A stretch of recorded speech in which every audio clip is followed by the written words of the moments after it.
ये कहानी एक ड्रीम गॉड यानी कि ख्वाबों के देवता की है।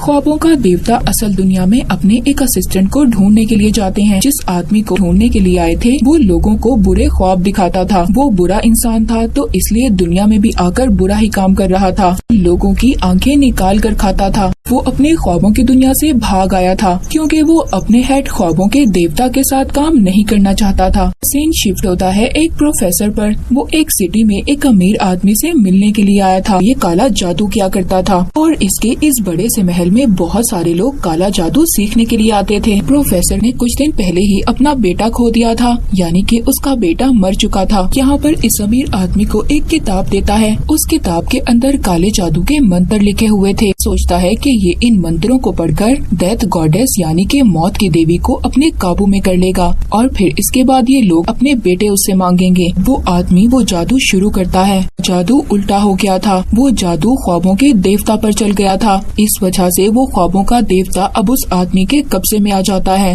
कैद कर लिया था।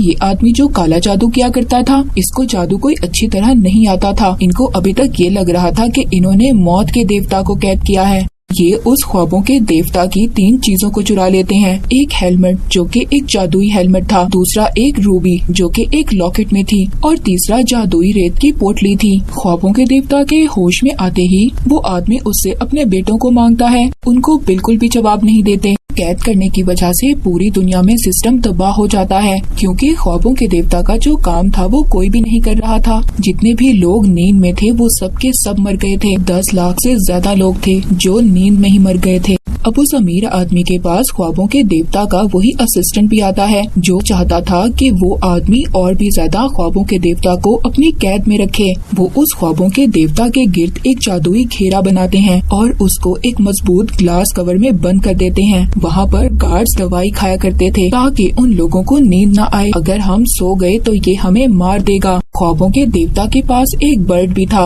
और उसने वहाँ पर उन सब पर नजर रखी हुई थी क्योंकि वो अपने मालिक को आजाद करवाना चाहता था। इसी तरह वक्त गुजरता रहता है। एक दिन गार्ड्स की गैर मौजूदगी में उस जादूगर आदमी का बेटा ख्वाबों के देवता के पास जाता है और कहता है कि मुझे बिल्कुल भी अच्छा नहीं लगता कि मेरे फादर ने तुम्हें कैद में रखा हुआ है। अगर मेरे बस में होता तो मैं तुम्हें कब से इस कैद से आजाद करवा देता। तभी वो जादूगर आदमी अपने बेटे की बात सुन लेता है और वो उसको बहुत ज्यादा मारता है। कहता है तुम पागल हो गए हो। तुम जानते हो अगर वो देवता आजाद हो गया तो हम सबको मार देगा। अगर तुम चाहते हो कि मैं तुम्हें माफ कर दूं तो उस ख्वाबों के देवता का एक परिंदा है जिसे तुम्हें मारना होगा। अब वहाँ पर वो परिंदा बहुत ही चालाकी से आग लगाने की कोशिश कर रहा था ताकि वो अपने मालिक को छुड़वा सके। पर तभी उस जादूगर आदमी का बेटा उसको गोली मार देता है। वो जादूगर आदमी और भी ज्यादा अमीर और मशहूर हो गया था। वो इसी खुशी में एक पार्टी रखता है। उस पार्टी में एक लड़की थी जो उसके करीब आ रही थी।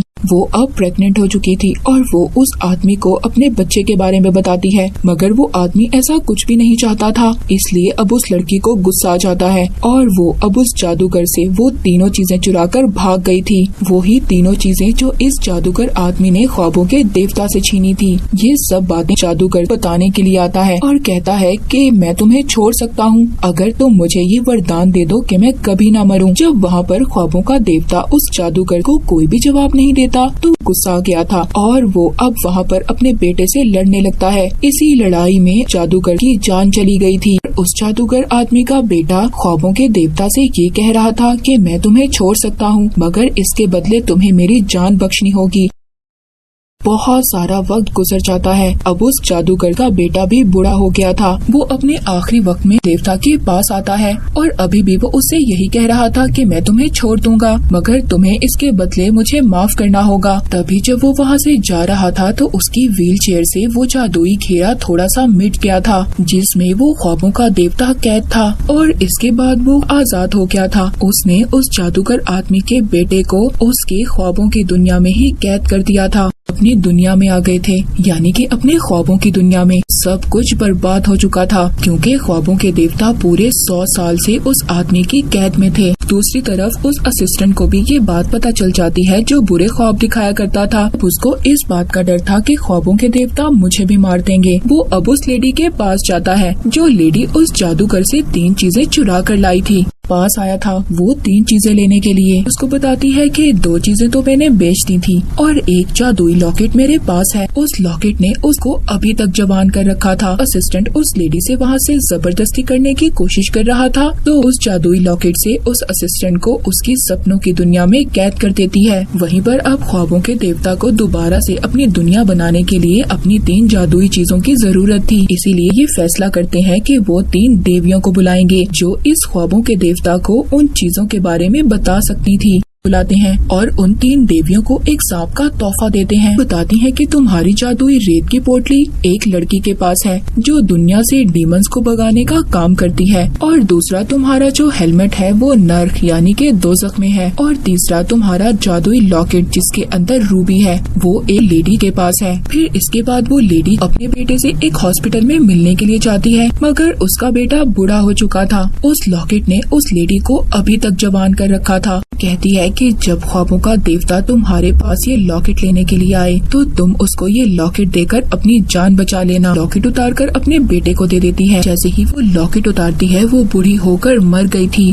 अब उसका बेटा ख्वाबों के देवता को उसका लॉकेट वापस नहीं करना चाहता था। लॉकेट का इस्तेमाल करता है और वहाँ पर गार्ड को मार देता है। इसके बाद हमें वो लड़की दिखाई जाती है जिसके बारे में 3 देवियों ने बताया था कि उस लड़की के पास जादुई पोटली है। वो लड़की अब ख्वाबों के देवता से मिलती है। कहती है कि बाहर मेरा इंतजार करो और खुद एक चर्च में चली जाती है। दरअसल यहाँ पर ये एक डीमन को भगाने के लिए आई थी। वो लड़की वहाँ पर मंत्र पढ़ती है और उस डीमन को इंसान की बॉडी से बाहर निकालती है। तभी वहाँ पर ख्वाबों के देवता भी आ गए थे। अपनी जादुई पोटली मांगते हैं मगर वो लड़की ये कहकर चली जाती है कि मैं तुम्हारी मदद कल करूँगी। वहाँ पर ख्वाबों के देवता को एक परिंदा भी मिलता है जो उनकी केयर टेकर ने उनकी मदद के लिए भेजा था। वो लड़की उनको बताती है कि वो जादुई रेत की पोटली मेरी एक दोस्त के पास है। वो उनको उसके घर पर लेकर जाती है। उसके दोस्त के हाथ में वो जादुई पोटली थी और वो मर चुकी थी। अब ख्वाबों के देवता को अपनी एक चीज रेत की पोटली तो मिल गई थी। असिस्टेंट को देखते हैं जो उसी लेडी के बेटे के पास आया था जिसके पास रूबी थी।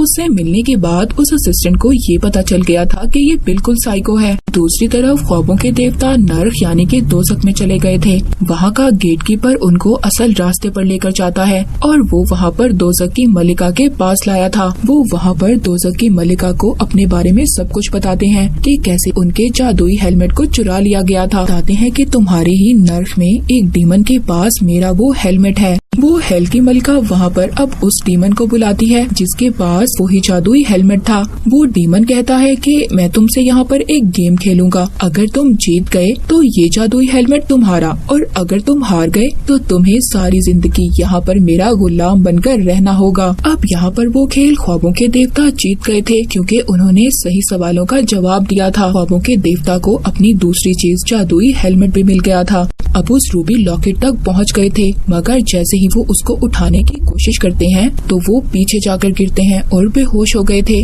क्योंकि वो रूबी अभी तक लेडी के बेटे के कब्जे में थी। वो एक रेस्टोरेंट में जाता है। वहाँ पर उस रूबी की पावर का इस्तेमाल करता है और सब पर जादू कर देता है कि सब लोग एक दूसरे से सच बोलने लगे, और ऐसा ही होता है। रेस्टोरेंट में लोगों का पागलपन इतना ज्यादा बढ़ गया था कि वो लोग खुद से ही खुद को मार लेते हैं। वहीं पर ख्वाबों के देवता आते हैं। वो उस आदमी को समझाते हैं कि ये रूबी तुम्हारे साथ यहाँ पर रहने वाले लोगों को भी नुकसान पहुँचा रही है, मगर उस आदमी को कोई भी बात समझ नहीं आ रही थी क्योंकि वो भी उस रूबी लॉकेट के बस में था।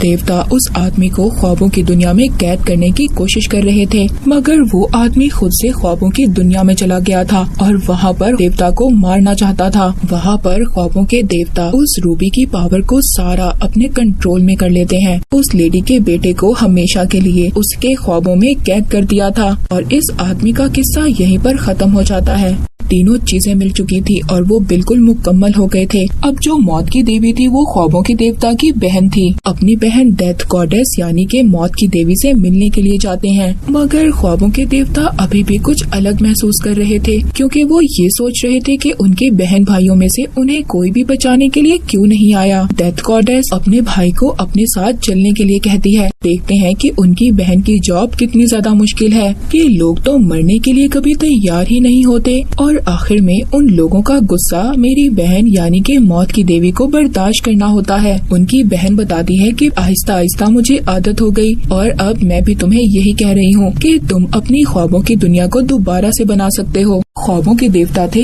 उन्होंने अलग अलग लोगों को अलग अलग काम करने के लिए रखा हुआ था। उनकी केयर टेकर बता रही थी कि हमारी दुनिया से आपके असिस्टेंट अभी भी 3 गायब हैं। उनके गायब होने का जिम्मेदार खुद को समझ रहे थे और वो कहते हैं कि अब मुझे इन सब को वापस लाना होगा। अब सीन एक न्यू कैरेक्टर रोज पर शिफ्ट होता है। वो और उसका भाई दोनों अलग हो गए थे। उसके भाई को एक फैमिली को दे दिया गया था। वहाँ पर रोज अपने भाई को ढूंढ रही थी। ख्वाबों के देवता कहते हैं कि मैंने रोज पर नजर रखी हुई है और उसी की मदद से मैं अपने तीनों असिस्टेंट को ढूंढ कर लाऊंगा। पर ख्वाबों के देवता रात ही में रोज पर नजर रख सकते थे, इसीलिए वो दिन में अपने एक परिंदे को उस पर नजर रखने के लिए भेज देते हैं।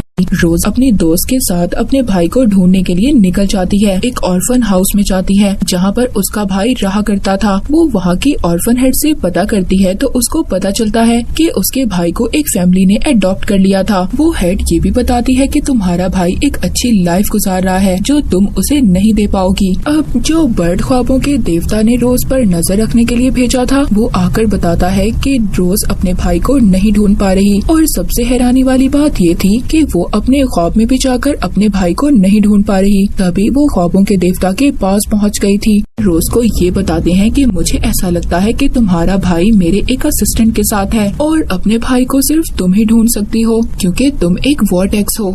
वॉर्टेक्स वो होती है जो अपने ख्वाबों की दुनिया में रहकर दूसरे इंसान के ख्वाब में जा सकती हो। जब ख्वाबों के देवता के साथ रोज अपने भाई को ढूंढती है तो वो कामयाब हो जाती है। उसको उसका भाई मिल गया था और ख्वाबों के देवता को अपना असिस्टेंट मिल जाता है जो उनकी ख्वाबों की दुनिया से गायब हो गया था। रोज की दादी माँ उसको बताती हैं कि असल वॉर्टेक्स वो थी मगर उनके कोमा में जाने की वजह से वॉर्टेक्स रोज बन गई। रोज की दादी माँ जाते जाते ख्वाबों के देवता को एक बात बताती हैं कि उन्होंने ख्वाब में एक आदमी से शादी की थी जिसकी आंखें गोल्डन थी और ऐसा आदमी मैंने असल दुनिया में कहीं पर भी नहीं देखा। देवता को ये बात समझ आ गई थी कि वो गोल्डन आइज वाला आदमी कोई और नहीं बल्कि उनका भाई था और ये सब कुछ उसी ने किया था ताकि ख्वाबों के देवता मर जाएं और सारी ख्वाबों की दुनिया उसके कंट्रोल में आ जाए। और अब वो अपने भाई के पास जाते हैं और उसको कहते हैं कि मेरी दुनिया से दूर रहो और वापस से अपने ख्वाबों की दुनिया में जाकर सब कुछ ठीक करने लगते हैं। और इसी के साथ ये सीरीज यहीं पर एंड हो जाती है।